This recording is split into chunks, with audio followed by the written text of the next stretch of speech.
Mother's Day is different for everyone. For Diane Nares, co-founder of the Emilio Nares Foundation, it is a time to celebrate legacy and the healing power of love.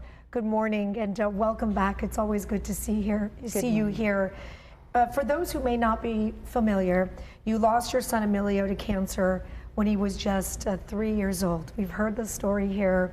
You know, as a mother to 4 kids, every time you see another mom who just loses her child, you know, it's painful. It is painful to hear. Mm-hmm. After all these years, what is it like for you? Thank you for asking. It has its sadness and moments of pain. Grief has a way of always coming back. It never really goes away.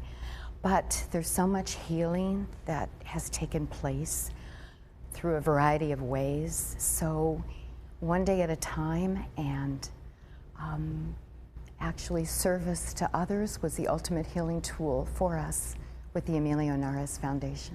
We'll talk about this service to others. It's really a big part of your book. You wrote a book called His Place at the Table, a personal, public, and spiritual love story. I have to tell you, Diana, just flipping through, I'm gonna read this, but there was, as I was flipping through this book, I just came across something that just caught my eye, and I think this is really what your story is and what you did.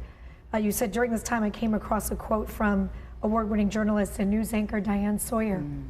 And you wrote in here, listen to this. It says, in the broken places, the light can still shine through. Hope and possibility, the cure in overcoming sadness is in caring about other people. And that's what you did. That's right, yes.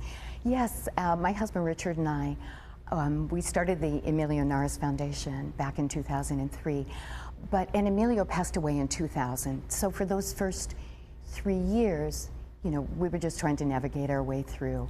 And it just takes time. And time is definitely the biggest healer. But yeah, the light shines through and hope does come through. And I really encourage people to find a way to return to life in the darkest moments. We're looking at some beautiful pictures of your family.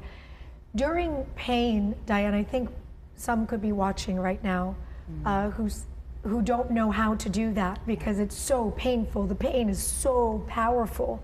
I know people who have not been able to take a tragedy and pain to turn it into something positive or to learn from it. What would you say to them? I would say ultimately, you will in time. And there is no set time. You know, we have the stages of grief, right, available to us always in those hardest moments, but it's different for everyone. So I would just say, be good to yourself, self-care, let people help you, but definitely they have to walk through, everyone has to walk through this time. And it is the saddest of times, so try to surround yourself with the healing as best you can.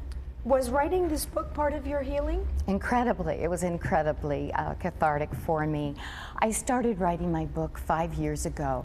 I waited until I retired from my career, and then I was able to sit down and I just wrote this book for 4 years. I wanted to capture every memory of Emilio, and I wanted to share him with the world. What do you want people to take away if they are able to get this book and read it?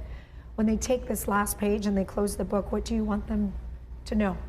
I hope that it won't be all about sadness for people. I've had people say to me, this is a tough book to read, and it was a tough book to write. But I hope that people will take away the awareness that we can live again. We can find another way in life, and we will absolutely transform. We will never be the same. But we will survive. Very inspiring. Thank you. You created this foundation. We've talked about it here. We've had you a guest here on Fox 5 in 2003. And that also, the foundation and the work that you do here in San Diego and for so many families, that I have to assume, huge part of your healing as well. Absolutely, absolutely. We've been able to serve over 11,000 families and children, which is amazing, and our transportation vans have traveled over 5 million miles. But it is, it's hard, and those moments will be there, but it's so gratifying to just see a mom or a dad be relieved of the incredible burden of childhood cancer. And people just don't have the support systems we had. So it's very gratifying, of course, and healing. And inspiring. And inspiring. Inspiring to see a mom, you know, take arguably the most painful moment of a life is to lose a child and turn it into this light to be able to touch other people's, and that's what you do. Absolutely. Yeah. It's all about the light and letting the light in.